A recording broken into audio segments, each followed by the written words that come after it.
ጠቅላይ ሚኒስትር ኢትዮጵያዊነት ለርሱ ምንድነው? ሲደላን ጥቅም ስናገኝበት የምናዜመው የምናወድሰው ሲከፋን ሳይመቸን ሲቀር ህልሞቻችን ሲጨነጋገፉ የምንተው የወረት ጉዳይ አይደለም። ዛሬ ላይ ሆነን ትናንትናችንን የምናይበት መነጽርስ የተስተካከለ ነው? ትናንትን ማየት የሚያስፈልገው ለፍርድ አይደለም። ትናንትን ማየት የሚያስፈልገው ለመማር።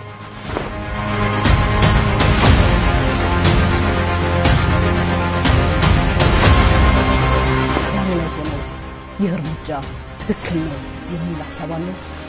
አንዳንዶች ከእጃችን ላይ የግል ምንዳ ጠበቁ። ያ የጠበቁትን ምንዳ ከእጃችን ሲያጡ አቆረጡ።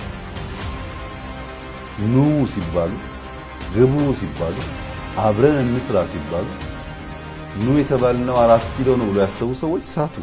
ይህ ብዙም የተለመደ አይደለም። በመሪ ደረጃ የሚደረጉ ክትሎች ሲያገኙና ይህ ለምንድን ነው የሚያደርጉት? አድካሚ ነው፣ ግን በጣም ደስተኛ ነኝ። ጀምሬ ያልጨረስኩት